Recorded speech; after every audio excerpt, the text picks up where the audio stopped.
raz w życiu, no można tych parę groszy odżałować zamiast na bzdury, zamiast kolejnej pary butów kupić, to lepiej tutaj naprawdę kupić ten bilet za te 400 zł, no 399 dirhamów, jeszcze raz powtarzam, i wjechać to na 148 piętro, wysokość 555 metrów.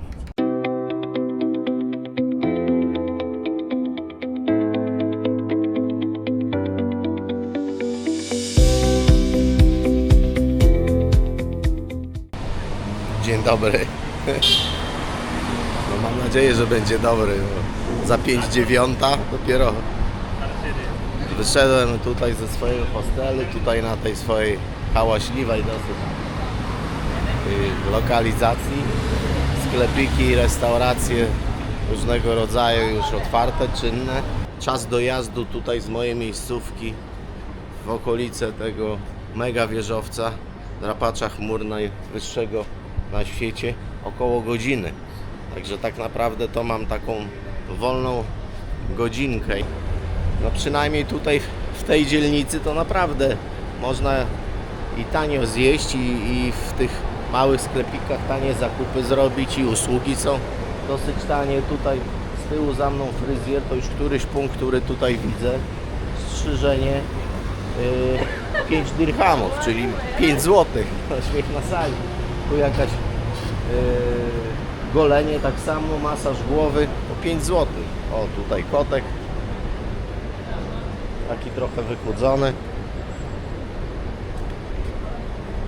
O, a za szybą drugi tam. Kurczę. Tu widzę, no tak jak w wielu krajach tych arabskich, te koty tutaj wolno sobie chodzą. Tam kolejny pod krzesłem. Tutaj jestem już pod stacją metra. Podjadę jednym, potem muszę się przesiąść na drugie. Niedawno mijałem kolejnego dużego Carrefoura, także widzę, te Carrefoury tutaj są popularne. No ale co mnie martwi, no już teraz coraz domyślam się, z czego wynika niższa cena mojego biletu. Znaczy niższa, i tak wysoka, bo zapłaciłem prawie 400 zł za wjazd, no to wykupiłem tą lepszą opcję, wjazd na ten wyższy taras, tam z jakimś poczęstunkiem i z możliwością też oglądania później zejścia na te niższe tarasy. No ale bilet mam na 11, bo do godziny 11 ten bilet i tak był tańszy.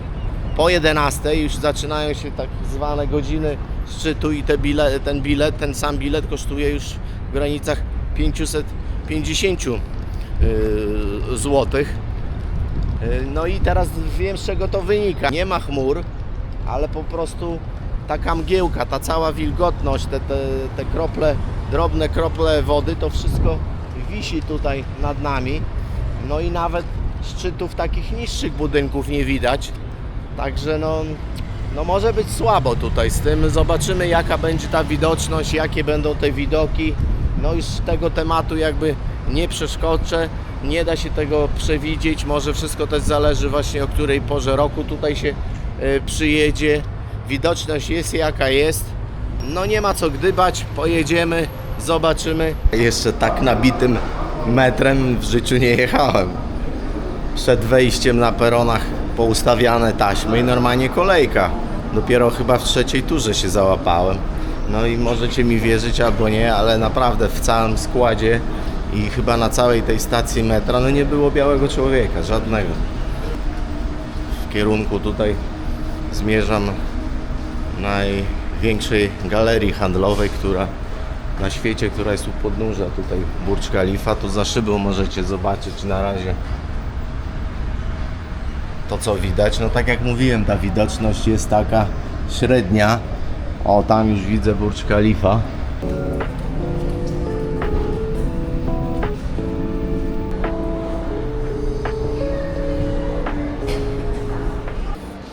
No jestem wewnątrz tutaj tej galerii. No w jednej z jakichś pewnie kilku jej części tutaj widzę.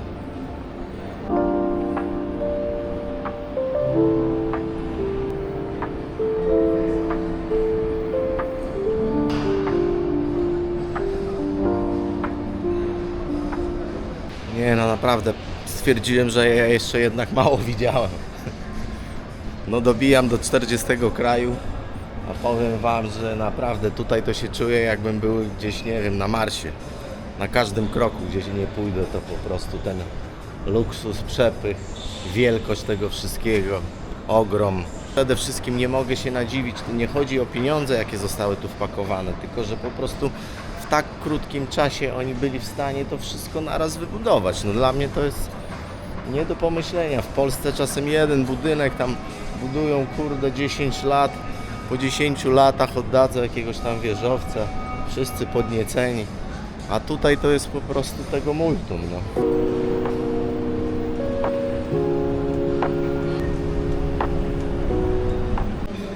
Same tu najdroższe marki: Giorgio Armani, Louis Vuitton, Chanel, Fendi. Jakichś wielkich tłumów ludzi tutaj nie ma. Może taka godzina, jest 10, większość w pracy. Wszystko fajnie, galeria galerią, ale czas nagli i tak tu nic nie kupię, nie na moją kieszeń, szkoda czasu. Z grubsza Wam tutaj pokazałem. No jest, że tak powiem, luksusowo, fajnie. Przy wyjściu panowie stoją, otwierają drzwi. Dziękują za przybycie. Normalnie jak w hotelu 5-gwiazdkowym. Tutaj taki, to tak wygląda, taki tutaj wjazd, zajeżdżają limuzyny. No jestem gdzieś tu między tymi budynkami, ale... A, tutaj jest, się schował, zobaczcie. Tu jest Burj Khalifa. Akurat na dole galeria Rolexa, zegarków. Ruch duży, korki. Jeszcze stanowczo mają tu za mało linii metra, bo tylko 2, no muszą nad tym popracować, bo inaczej to miasto po prostu tutaj stanie, zakorkuje się. Metro, mówię, zależy na jakich odcinkach, na jakich stacjach, czasem i pewnie o której godzinie. No ja dzisiaj jechałem w takiej godzinie trochę szczytowej. Ludzie pewnie do pracy, no to metro było na maksa załadowane, zapchane. Chyba zmieniam zdanie, bo jeszcze niedawno tam komuś mówiłem, że takie mam przeczucie, że Dubaj to takie miejsce, do którego raz się przyjedzie, warto zobaczyć i tyle, że to jest miejsce, do którego raczej nie chce się już ponownie wracać. No chyba zmieniam swoją opinię, bo no mi się podoba. Spędzę tu tylko w Dubaju, no tam 4 noce, 4 dni, no to jest za mało. Jest tu co robić. Tych atrakcji różnorakich na pewno jest tutaj. Oprócz tych, które tam sobie zarezerwowałem, zabukowałem, jest masę innych. No ale podoba mi się. No ja lubię nowoczesność. Tu się czuję naprawdę, jakbym wylądował gdzieś, kurde, na Marsie. No ciężko mi w ogóle porównać, odnieść się do czegokolwiek, co wcześniej widziałem. No jeszcze mało widziałem, mówię, nie byłem za oceanem, nie byłem w Stanach, nie byłem tam w tamtych miastach, no ale w Chinach też są przecież mega nowoczesne miasta, też nie byłem. To jest taka moja pierwsza miejscówka z takim przepychem, z taką nowoczesnością, z takim dobrobytem. No dlatego robi to na mnie takie mega wrażenie i mi się to podoba, no.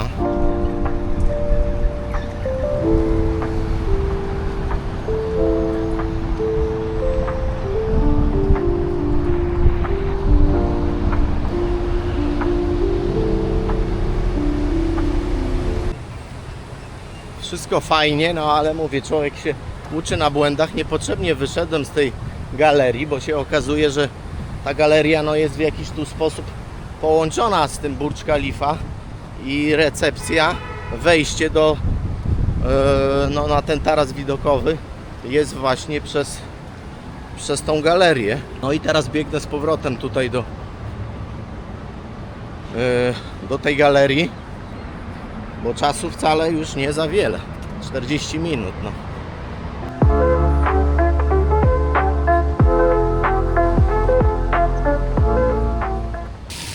No jest ostra patelnia tutaj na tym betonie. O! Tu nawet takie meleksy jeżdżą. Tutaj krystalicznie czysta woda.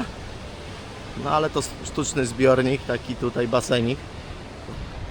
No ja to tak mówię z takim akcentem bardziej polskim, Burcz Khalifa. W autobusie, jak tam autobus zapowiada stację, to oni jakoś tak troszkę inaczej to mówią. Burcz, nie burcz, nie dży, tylko bardziej takie ży.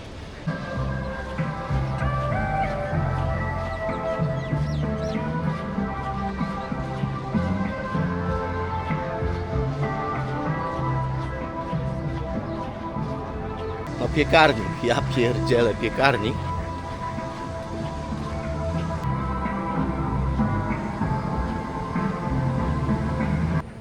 No paruwa. Tu nawet przy wejściu, no jednym z wejść do tej galerii macie napisane o at the top Burcz Khalifa Restaurant Food Hall. Czyli spoko. Pół godziny mam, także chyba trafię, bo już trochę spanikowałem jak zwykle. Niepotrzebnie.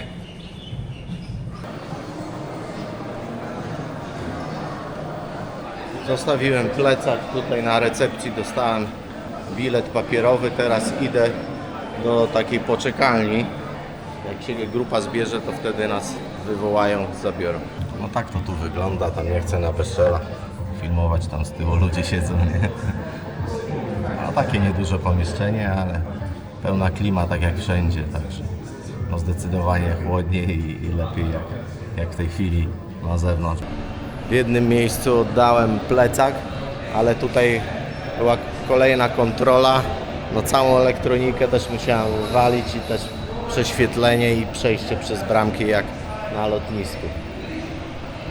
No i wchodzimy, tutaj już jakaś miniaturka budynku Burcz Khalifa.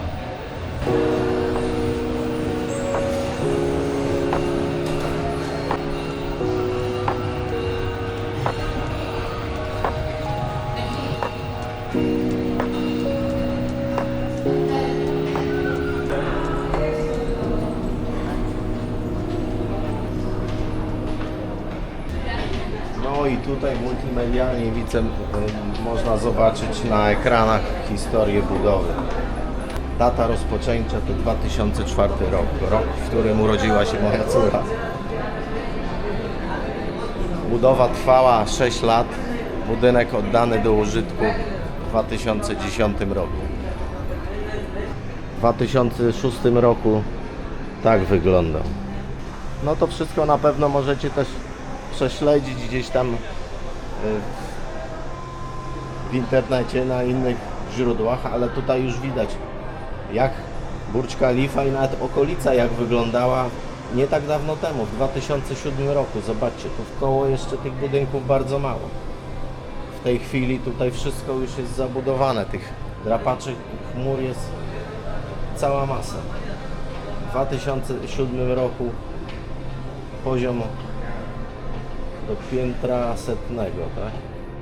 Burcz Khalifa, czyli najwyższy budynek świata, wysokość 828 metrów. Ja wjadę na najwyższy udostępniony, taki z tego co wiem, orientuję się, do komercyjnego takiego użytku taras widokowy na 148 piętrze, no i później będę miał możliwość też zejścia na te niższe tarasy. Tutaj widzę, Burcz Khalifa ma nawet własną telewizję. Tutaj jest kanał, dzienny kanał nadawany wszelkiego rodzaju informacji.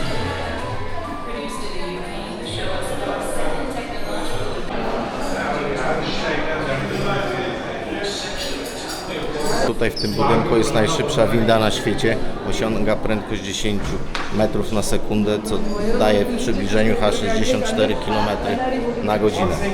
Zobaczymy jakie to będzie wrażenie, jakie to będzie uczucie w tej windzie. Pewnie ciśnienie na uszy trochę.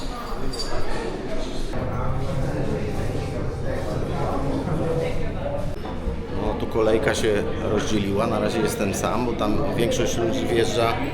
No tam wjeżdża na te niższe tarasy i tam jest duża kolejka. Ja tutaj mam tą droższą opcję, ciekawszą, wyższą. I na razie jestem tu sam. Pani mnie tutaj przepuściła. Pani nas poznaje tutaj po takich naklejkach, którą dostałem przy wyjściu. Ja mam tak zwany fast track, czyli szybkie wejście, szybka kolejka. No i czekamy tutaj. Macie na windzie, wyświetla Wam się, na którym piętrze w danym momencie jest winda. Widać, że te numerki szybko uciekają. 91, 90, 89. Winda zjeżdża w dół. Trochę ciemno. Jestem w windzie. 70 piętro. Trochę ciśnie na uszy, ale tragedii nie ma. Znowu trochę coś namieszałem, bo okazało się, że ja po prostu zgubiłem swoją grupę. No i na razie tutaj dojechałem na ten niższy taras, na który nie wychodzę, mam po prostu tu czekać. O, mała zmyłka taka. Tam widzę za taśmą, no są ludzie, którzy mają wykupione bilety na ten niższy taras. Tam wrócimy później. No, mówię, ja tu mam farta, szczęście w nieszczęściu, kurde, mam indywidualny przejazd windą na 148 piętro. Tu widzę, najwyższe piętro jest 154, ale to nie wiem, czy tam jest jeszcze dostępne. No, także summa summarum, mówię, ja tu mam farta w tym życiu. To, co najpierw się wydawało pechowe, potem obraca się na moją korzyść. Dobra, piętro 148. Hello. Yeah, I lost my group. Okay. No, tutaj jest elegancko, mało ludzi, tłumów nie ma. No, kolega miał rację, kolega mi doradził, żeby tutaj kupić bilet, że warto dorzucić drugie tyle, prawie ponad drugie tyle zapłacić, ale tutaj jest po prostu komfort jakiś. No nasłonecznienie duże, także przez szyby tutaj średnio to widać, no ale coś tam widać.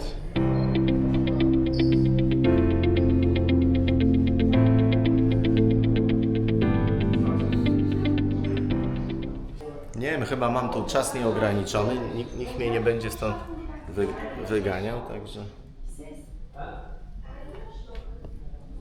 gitara.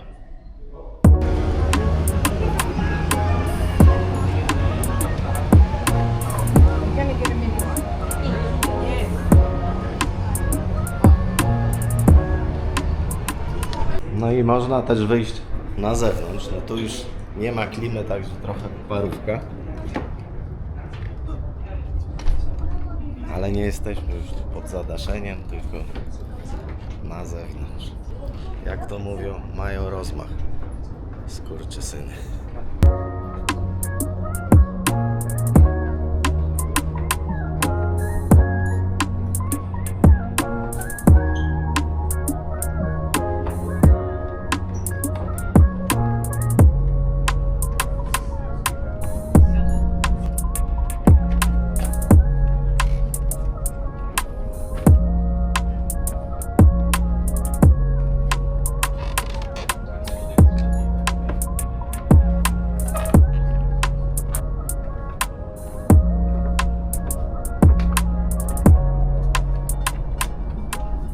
Fajnie tu jest, kurczę, pusto, no mało ludzi. Każdy jednak odpuszcza sobie ten wyższy taras, wszyscy pchają się, no, oszczędzają na kasie, a no zobaczymy zresztą jak tam będzie niżej, nie? Na tych niższych tarasach później sobie zejdę, ale póki co, no mówię, jeszcze raz potwierdzam, warto dopłacić, tam człowiek, kurczę, oszczędza, więcej razy raczej już tu nie będę. Jestem po raz pierwszy, pewnie ostatni,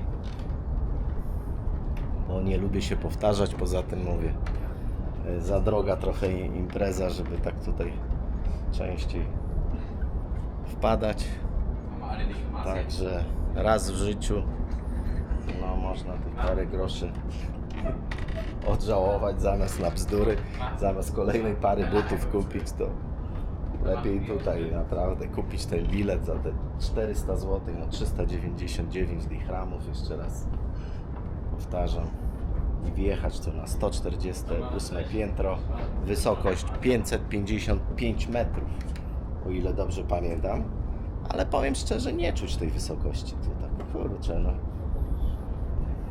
No myślałem, że to będzie jeszcze jakiś tak bardziej efektownie wyglądało. W pewnym sensie nawet powiem wam, że tam na dole to tak ciekawiej to wygląda, bo tu z góry no pustynia, po prostu piach, żółto jeszcze przy tej pogodzie takiej mglistej to no wiadomo, inna perspektywa, inaczej to na dole to wygląda inaczej, tutaj na górze też inaczej. Ale warto, polecam, zachęcam. Podróżować trzeba, to jest naprawdę najpiękniejsza rzecz, jaką można w życiu robić. Nie zbierać na jakieś tam materialne rzeczy, kurczę, które zamienią się wcześniej czy później w proch. No my też się zamienimy, ale mówię, to co przeżyję, to co wyniosę, to co jest w mojej głowie, to co później mam do opowiadania, to już zostanie ze mną na zawsze. I wcale to naprawdę nie musi być drogie, no.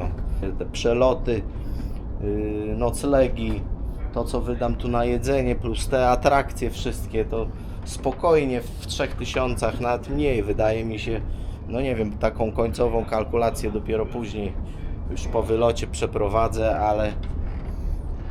ale może i w 2500 tu można się zmieścić, no. Bo tak jakbym chciał tylko tu przylecieć, połazić i ten, no to mówię, sam nocleg i przeloty to mnie kosztowały 1200 zł, tak? No ale myślę, że drugie tyle wydam tutaj na te atrakcje. Podróżujcie.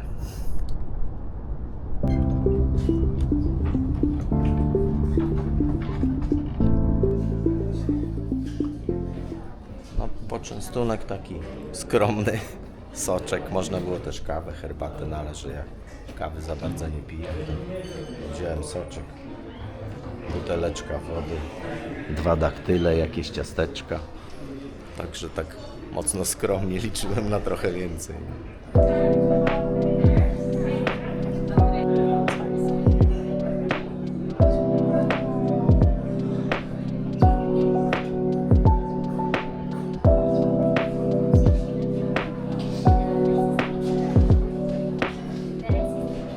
Wyjdę jeszcze raz tam trochę na zewnątrz.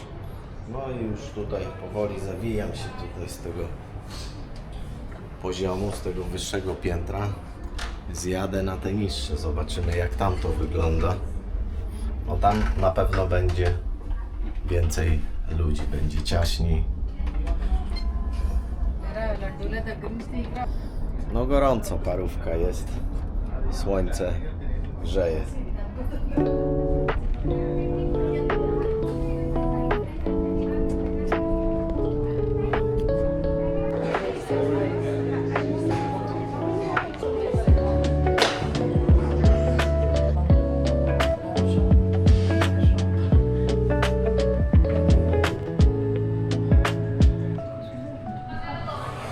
Zjechałem niżej na piętro 125. Zobaczymy teraz jak tutaj to wygląda. No już widzę, że tutaj hałas, tłumy ludzi. Także tak jak mówiłem, tutaj już taka trochę przepychanka. No tu jak widzicie już dużo ludzi. Trzeba się troszkę tutaj omijać, wymijać. Trudniej jest może zrobić jakieś zdjęcie. Chociaż tragedii nie ma, no zobaczcie, tutaj luzik, nie jest źle, no. Wszystko zależy od godziny, teraz ja jestem poza jakby szczytem, znaczy szczyt chyba się zaczął, bo 11 to była najpóźniejsza godzina w tej cenie tańszego biletu. Tak to wygląda, no widoki podobne, te same, różnica 23 pięter. Także no nie wiem ile metrów ma każde piętro, ale 23 piętra jestem niżej niż poprzednio. No widać, że jestem niżej, no zdecydowanie widać, bo te budynki, zobaczcie, tutaj są już dużo większe, na górze wyglądały na mniejsze. Także tutaj też warto, no bo tu można takie no bliższe ujęcia tych budynków zrobić, też fajnie to wygląda. Tutaj tym drapaczom chmur można się po prostu lepiej przyjrzeć.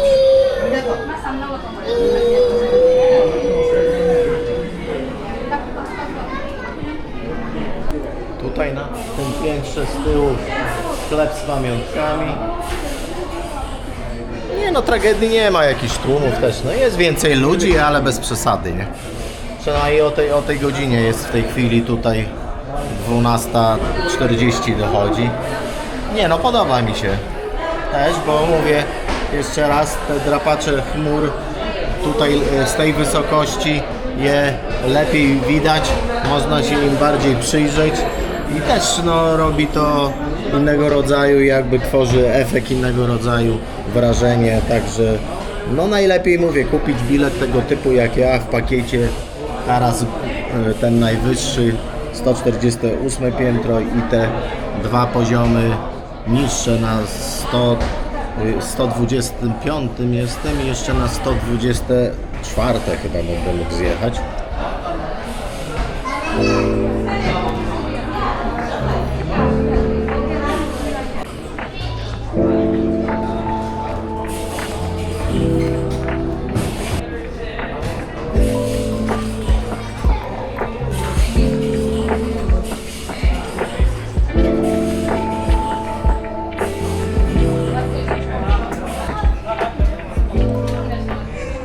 Pamiątka kupiona, zapakowana w torebeczkę, magnes, tak wygląda, 20 dirhamów, czyli niecałe 2 dychy.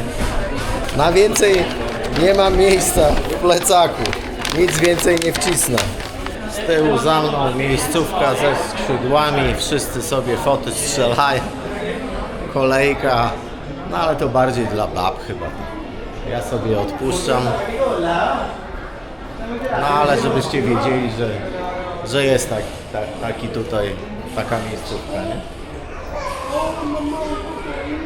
No i już widzę, że tu zaraz zejdę albo zjadę o jeden poziom niżej i będzie można podobnie jak tam wyjść na zewnątrz. Tutaj zobaczcie na dole, tam ludzie chodzą, też można wyjść na zewnątrz. Także kurczę, powiem wam, że tutaj też całkiem fajnie. Chodzimy niżej. No tam też widzę sporo ludzi. Ale fajnie. Też mi się tu podoba, warto. Także no, ostateczna decyzja zależy od was, czy chcecie płacić te ponad 2 razy więcej i wjeżdżać tam wysoko, czy... No wydaje mi się, że warto, no jedno i po prostu cały pakiet wziąć, jak już tutaj jesteście. Ale jeśli zdecydujecie się tylko na tą tańszą opcję, to myślę, że też nie jest źle, bo wygląda to bardzo podobnie. No nie ma jakiegoś tam poczęstunku, ale też widzę, jest tutaj tej przestrzeni sporo. Można pooglądać, no ludzi jest tutaj, kolejny punkt ze skrzydłami. O, jakaś tam ładna pani akurat. No, wydawało mi się. Murzynka robiła foty.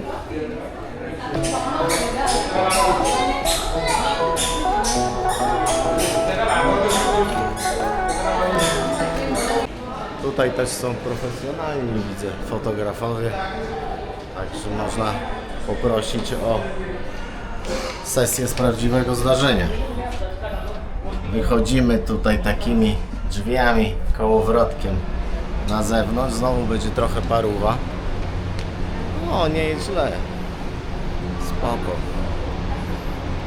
Nawet chłodno. No tutaj jest więcej ludzi, no ale nie ma tragedii. A widoki równie spektakularne. Pod pewnymi względami może nawet i fajniejsze, bo jeszcze raz mówię, te drapacze chmur lepiej z tej niższej wysokości, lepiej je tutaj dokładniej widać.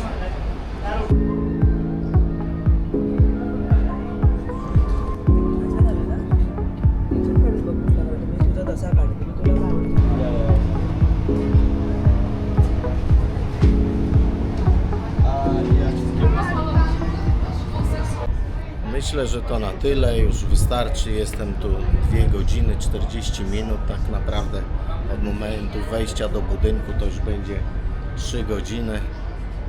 Chyba już starczy, trochę tu już się zagrzałem, jestem na tym zewnętrznym tarasie otwartym.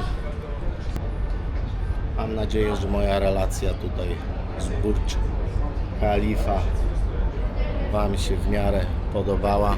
Nie wszędzie, nie wszystko filmowałem, kręciłem, bo tam czasem się trochę czaiłem, krępowałem, chociaż już przestaję mieć jakieś opory, bo widzę, że tu nie ma problemu, tam zjeżdżamy na dół. Żeby zjechać na dół, znowu musimy jednak wejść o jeden poziom wyżej, tutaj tymi schodami.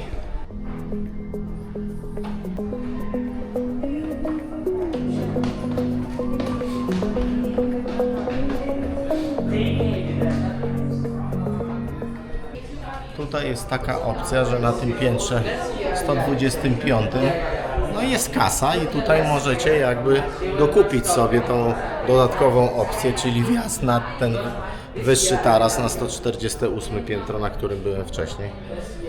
Ale nie wiem, na ile to finansowo się kalkuluje kupować osobne 2 bilety. Przypuszczam, że lepiej od razu wziąć wszystko w pakiecie. Pewnie parę tych dirhamów zaoszczędzicie. Ostatni rzut oka na miasto. Teraz o tej godzinie jest prawie 14, to tutaj nawet na tym poziomie zrobiło się pusto. No bo bilety już chyba droższe, już jest taka godzina bardziej szczytowa, no to wcale dużo ludzi nie ma. Decyzja zależy od Was, ciężko to przewidzieć w sezonie, poza sezonem, jak to tam wygląda.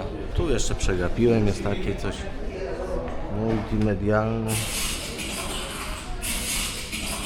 Chyba po tym można chodzić. No.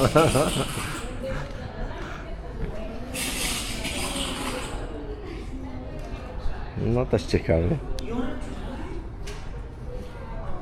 People who daydream, though, they remember their dreams and they plan to do something about it. This building is a very emotional one for all of us in the Middle East. We need a successful story for this region.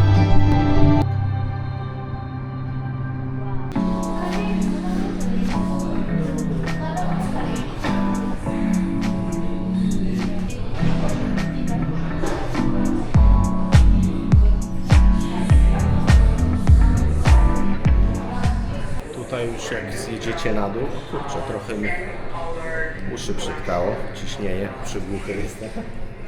Jak zjedziecie na dół, no to jeszcze możecie trochę tutaj coś się dowiedzieć na temat historii powstawania tego budynku, obejrzeć tu jakieś takie slajdy, coś przeczytać. Ponad 12 000 wykwalifikowanych robotników zostało wynajętych do budowy Burcz Khalifa.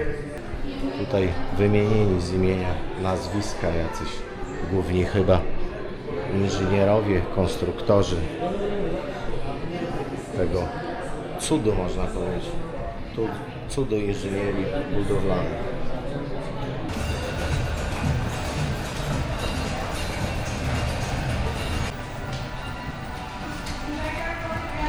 Na dole kolejny sklep z pamiątkami, koszulki, magnesy.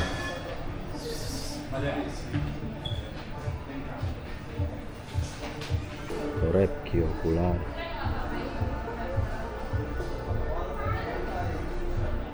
O, widzę tutaj, przysiądę i coś zjem. Pora obiadowa, a tu akurat wyszedłem centralnie na różnego rodzaju jadłodajnie fast foodowe, vegan burger, kebaby, donery, chińszczyzna, sushi, hinduskie. Spoko. Za 38 dirhamów. Co my tu mamy? Zupkę, taka nieduża, napój. Wziąłem mirindę, do wyboru była tam cola, jeszcze coś innego. I teraz tu, jedna sajgonka, makaron, mogłem zamienić na ryż, zestawy są różne. 3 krewetki, i tu parę kawałków ryby. Także 38 zł tego typu zestaw. No nie jest tanio, ale nie jest też jakoś tam mega drogo. Myślę, że nad morzem wielokrotnie zdarzało Wam się zapłacić więcej. Możecie mieszać, różne kompozycje tworzyć, wszystkie w zbliżonych cenach. Wejście do kibla też ciekawie wygląda.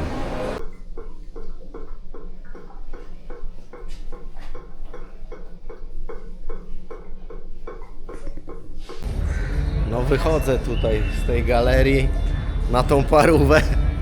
No bo dalej parówa, 15. Jeszcze z 2 godziny zacznie się robić chłodniej, bo mówię, dzień tutaj krótki, 18:30 już całkiem ciemno. Ale na ten moment parówa, no.